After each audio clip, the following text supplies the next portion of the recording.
and welcome back to my channel. My name is Tommy Daniels. Thank you so much for stopping by. If you're a new subscriber, welcome.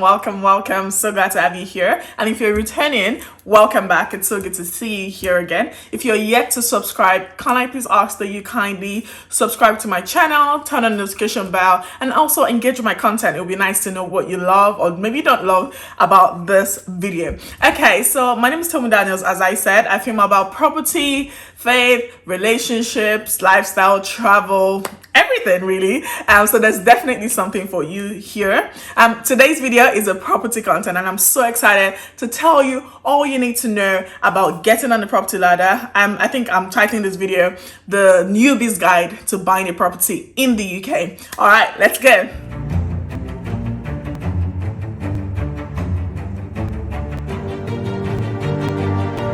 All right, so by newbie, I mean maybe you've never bought a property before, or you've never bought a property in the UK, or maybe you're even new to the UK. Maybe you've just relocated or recently relocated, and you're kind of, getting ready, or you've seen stuff about property. You want to get stuck in. You want to get in the game. So this video is going to tell you step by step what you need to do, or what the property buying process is in the UK. Of course, I know that there's so many parts to cover.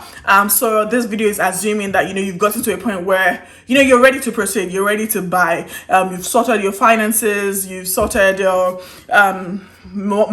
AIP, which is agreement in principle. We'll come to some of those terms in a minute. But yeah, you've gotten to a point where you're ready to buy. So what do you need to do? I guess essentially help what step one is. What do you need to do when you decide that you want to buy?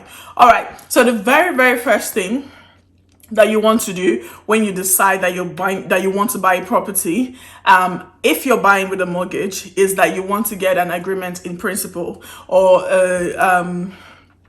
decision in principle. So some lenders will call it decision in principle, DIP. Some lenders will call it agreement in principle. But generally, you want to get an agreement in principle. What an agreement in principle is, it basically tells you how much a bank or a lender is willing to borrow you, and also how much they will need you to put down as a deposit at the minimum. So what that means is that, a bank can tell you they're going to borrow you, say, 200,000, or up to 200,000, but you also have to have a minimum of 10% in the property. So that means that if you find a property for 150, they're not going to give you 200,000 because, you need to have at least 10% in the property. So you would first need to put down £15,000 at the minimum, because your agreement in principle says that they need you. So they're going to give you a maximum of 90% of the purchase of the property, of the purchase price, up to a maximum of 200,000. So that's what an agreement in principle means. It doesn't mean they're going to give you all the money regardless. So it's very important to know that, so that one, what you need to be saving as a deposit, and yeah, you know how to proceed from there. Again, this video is primarily for those that are buying residential homes, because I will do a separate video about like investment properties. And again, let me know if that's something that you want to see, maybe buying your first investment property and you don't know how to go about it, because that's a bit different. For instance, the deposit for an investment property is at least 25%. So that's slightly different.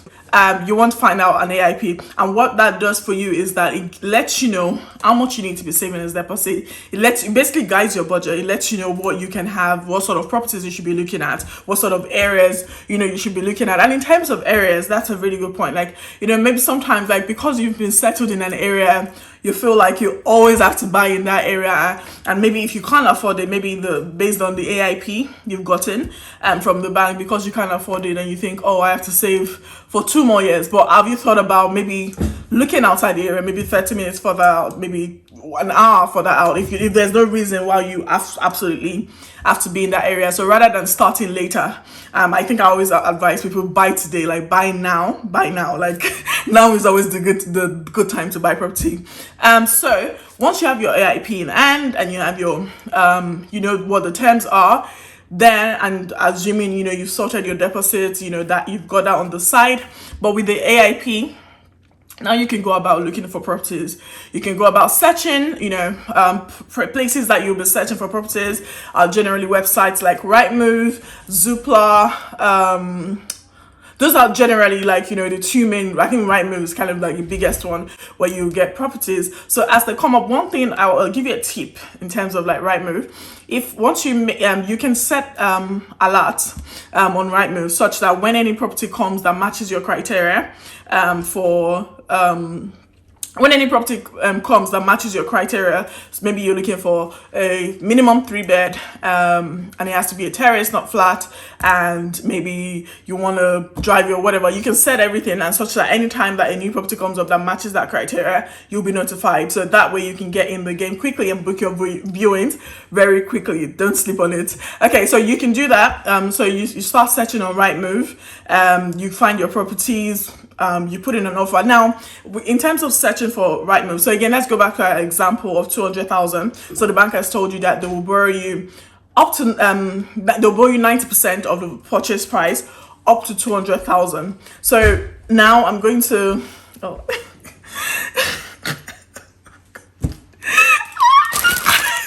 is it's unrelated to the video, but my husband just walked in with flowers, so distracted. Okay, all right, let's get back to the video. Okay, so the bank has told you that they can borrow you up to 90% of the purchase price up to 200,000. So which means you need to put down 10%. So let's assume that brings your budget to roughly about 220,000. You can a property of 220,000 is what you can purchase. Now on Rightmove, you don't go looking for just properties 220,000 and below. This is because you want to put in an offer. People can ask anything for their properties, but you can make an offer and let them know. So basically, you negotiate lower to buy lower. So if your ideal purchase price is 220, I'll probably say you can look up to 250, 275 even, if if you're really skilled at negotiating.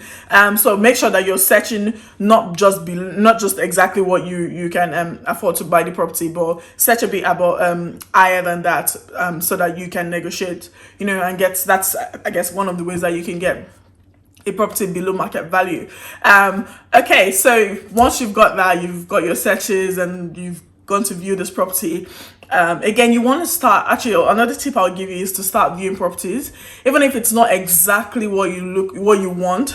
Even if it doesn't foot the bill exactly. I think it's still important to just start looking.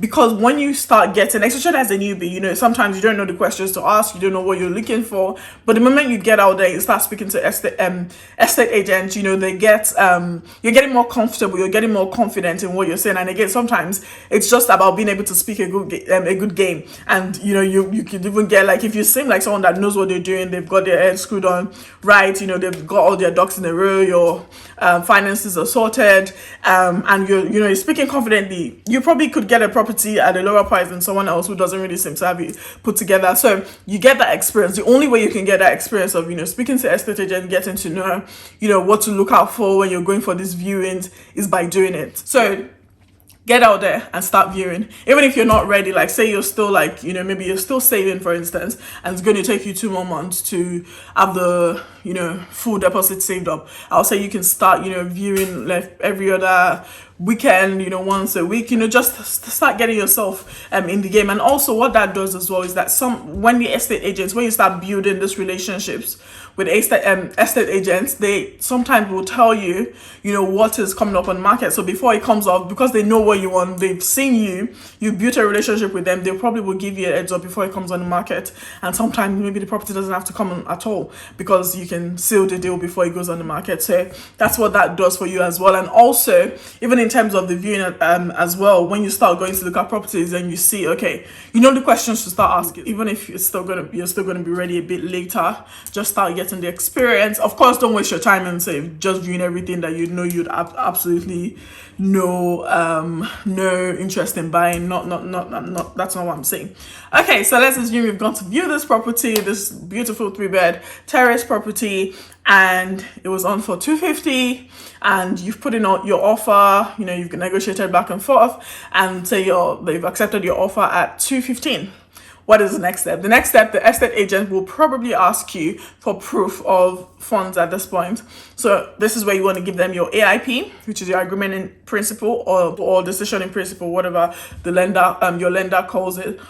So you want to give them that, and then you actually I skipped this step. I skipped this step. I'll come back to the very first step in terms of like what lender to even go to get a decision in principle or AIP in the first place. But anyway, assuming your offer has been accepted, the estate agent is going to ask for proof of funds, so you give them your AIP, and then you also sometimes they'll ask for like proof of your deposit as well, so maybe you can give them like a bank statement, just basically redacting all the information and just showing them like the balance. Or sometimes if your deposit maybe is a gifted deposit, again as it's your first, or maybe it's gifts from maybe parents, family, friends, whatever, you can let them know that as well. They'll probably request for more details later on, such as maybe a letter from the family member or whoever it is that is gifting you, just to say that, you know, it's definitely a gift. But yeah, it's absolutely possible to have a gift, to be gifted the deposit, especially as a first time buyer. So the step I skipped was actually knowing where to go to get your AIP. So to get your AIP, you can do this by two ways. Either do it yourself or you get a broker. Do it yourself and just go to your bank. Your you know, everyone has a bank account. So if you just have a normal high street bank, go to them, request. You don't have to go physically. You can just go online, look at mortgages, and then just ask you a few questions, probably about 15 minutes, fill out an application online, and pretty much you get it immediately, or you get a response immediately. And if you can't get it as well, you know, they let you know that you can't get it. It doesn't say why, but I guess some of the popular banks that, you know, you can go to, I know Halifax is really good. This video is not sponsored, by the way, but Halifax, reach out to me. Halifax is really good with first time buyers. So Halifax, NatWest, Nationwide, Lloyd's, pretty much like all the high street banks, and you don't have to bank with them to be able to get an AIP. You can literally approach any bank, but it may just be easier if you already bank with them, to be honest, that you can just do that yourself online, 15 minutes tops, you should be done with the application. Alternatively, you can use a broker. So again, a mortgage broker. So these are people that basically should be able to search, you know, the breadth. I mean, they have different expertise, so they have different things that they're good at. By day, I mean brokers. So you want to select a good broker that basically knows your situation and is kind of specializes in maybe helping people like you. And again, because you're a newbie, and if I'm looking at maybe you're new in the UK, for instance, maybe you've not been here long enough to have built a good credit file, or so you don't have much credit, you don't have much, they can't really see your spending habits. It's possible that you may not be able to get, you know, an AIP just directly from your bank. So in those cases, it will be really good to use a broker, because even though you get no from banks, there are definitely many different lenders that would, you know, be happy to lend to you depending on your situation. Or maybe you're even on a visa, so you don't have indefinite leave to remain in the UK. Again, some lenders would not look at that, so you want to once again, you know, use the services of a broker in this situations. Some brokers don't charge a fee, others charge. So again, just, you know, you need to comb the market and just see, you know, the one that you, I guess, gravitate towards, and you think, you know, you can have initial conversations with them before you know, get into any sort of agreement with them. Okay, so taking it back to your offer is accepted and you show them the proof of funds, and the next step is conveyancing. Conveyancing is basically the process between solicitors. The buying process, you know, so between your lender being the bank that is lending you the money, and solicitors are basically the ones that sort out all the contract stuff, the things you're signing.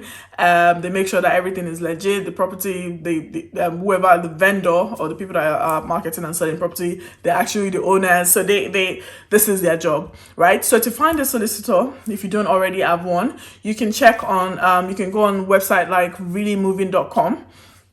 And again, it shows you, give you like a breakdown of their fees, and you'll be able to, you know, see or just try out, like, you know, some solicitors, or also, like, you know, just ask around, ask your friends. Maybe sometimes some of this, by when you get personal recommendation, at least you're sure, you know, you're using someone that someone has used. Same thing with a broker, a mortgage broker. You can just ask around, and, you know, you have friends that maybe have bought their homes and they have good solicitors or brokers that they can recommend. Then just ask around. Otherwise, you know, go online, Google is your best friend. But again, you have to read the reviews and make sure that, you know, these companies are legit and they would, you know, do a good job for you. So during this conveyancing process, you're probably not doing much. You're probably just providing the initial things that the whatever the lender is asking for, they'll probably be asking through your solicitor at this point. So stuff like right to work, your identity, like proving your identity and stuff like that. But before you get to this solicitor's process, you add your AIP. It's just an agreement in principle. It's not a mortgage offer. So the moment like your mortgage offer is accepted, again, you're going back to your bank to say, okay, now I want to make a full application because this property has been accepted, this sale or this my offer has been accepted on this property. And so now at this point, they now get into like full-blown application. They're asking you everything, like your pay slips, your tax returns if you're maybe a contractor, your again, I think stuff like ID, they check, do the full credit check, ad search. So what you would have done previously when you got the AIP would have been a soft search. So now you're going to have an ad search going on your credit reports, because again, they want to make sure that you're credible, or you're a credible person to lend to, and that you can afford that amount. And then with this as well, we'll also give you from the mortgage offer, you'd also you have it with the AIP as well, kind of give you like a breakdown of what like your monthly repayments would be, so that you can also plan ahead. So with the mortgage offer, usually it's subject to evaluation. So evaluation of the property. I feel like I'm jumping about, but yeah, just stay with me.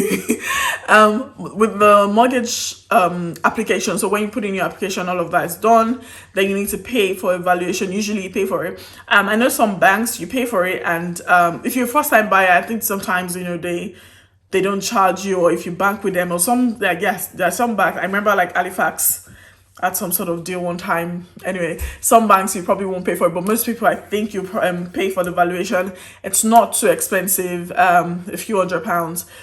Pay for the valuation, and then the surveyor, the survey company, they book the valuation. Usually they'll book it directly with the estate agents. You'd have provided these details to them. So they book the valuation, and then once the valuation comes back, again, at this point, the value, the what the lender is checking is, we're borrowing you against the property. They want to see that the property is in good condition, is in a mortgageable condition, because not all properties are mortgageable. So some properties you absolutely have to buy cash, and I guess that's why we get more into like the investment side of it. But this is just residential, so I'm assuming that it's not, I always advise people to buy rundown. Absolutely, that's what we did. That's what we continue to do, even for our own homes. So again, if it's run down, doesn't mean it has to be totally run down. So they want to make sure that it's mortgageable, i.e. has a good kitchen and bathroom, and it's basically livable in the state that it is in. And then most importantly, they want to make sure that the value you're paying for it is what it's really worth.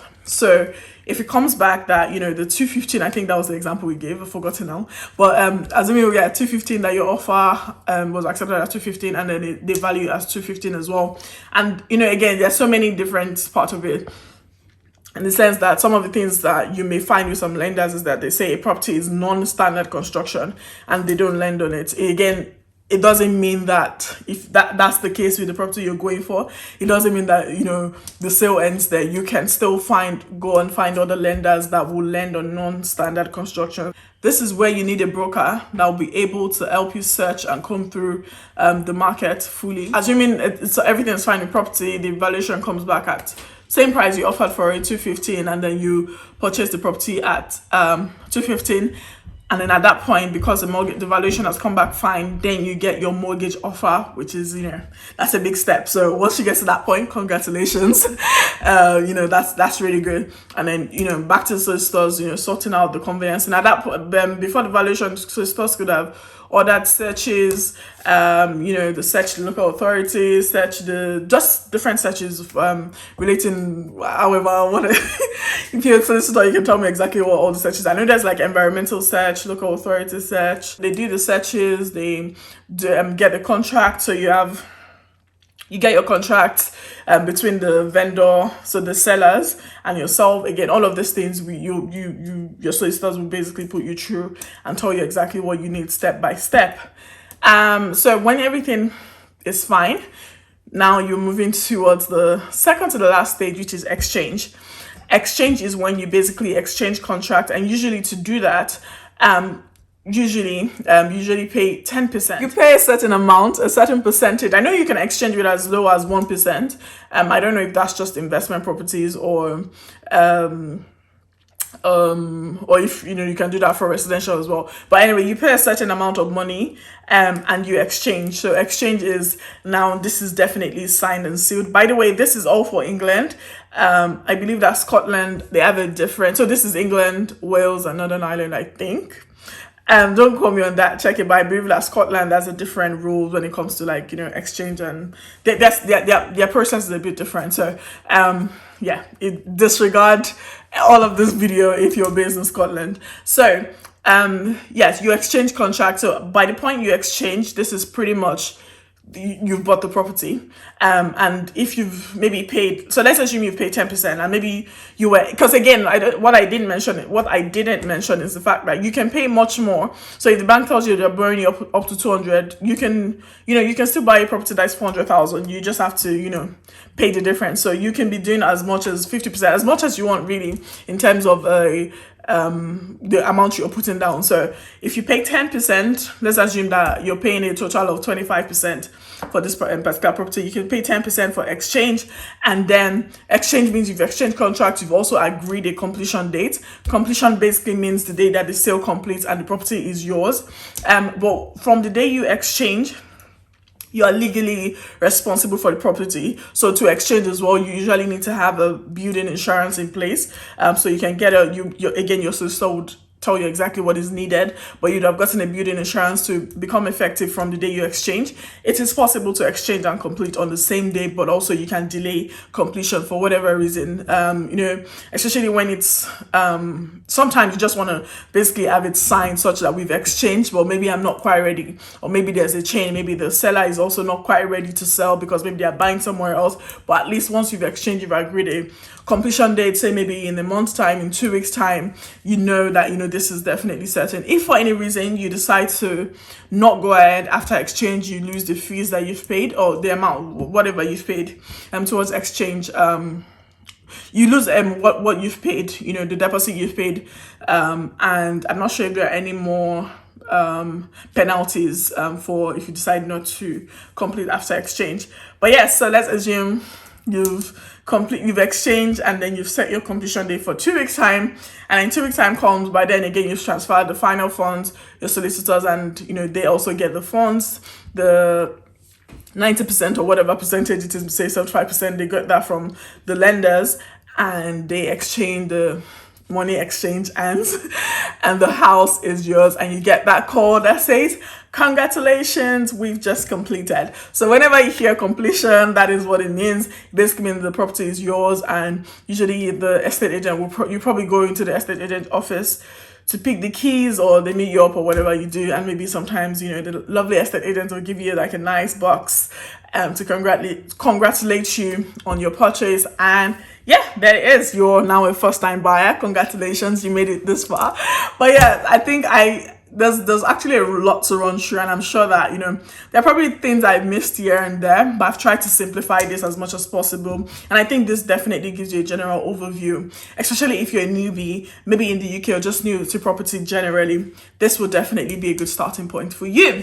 All right, then remember what I said, it's always good to buy today. Don't do tomorrow what you can do today. All right, so if you can buy a property today, make sure you get on it and start enjoying capital growth. This is capital growth, basically means how much a property appreciates as in value, as basically property appreciates in value. So capital growth basically means how much it's appreciating in value over time. And yeah, that brings us to the end of the video. I know there's so many other parts of property I'm going to bring to you, but if there are specific questions that you have about what I've said, maybe stuff you don't understand, please leave a comment, let me know in the comment section. Again, know that this is just from my perspective. And from my experience, I've been doing this a few years, but obviously this is not professional advice. So make sure you check. There obviously, I'm sure that there are people with special circumstances that maybe this video wouldn't apply to you fully. So make sure that you're checking with your solicitors, you're checking with your professional team, and basically, and you're getting the right advice that you need. But also, one thing I do want to remember is that there's always a way. So if you get to some part of the process and there's like it seems like you hit a wall, just know that there is always a way out. Okay, so don't give up and don't think, oh, it doesn't work, it doesn't work for me, it doesn't apply to me. Just make sure that you seek advice and just see if there's anything that you can do, and usually there is. So don't give up. Okay, all right, thank you so much for watching. I'm Tommy Daniels, and goodbye.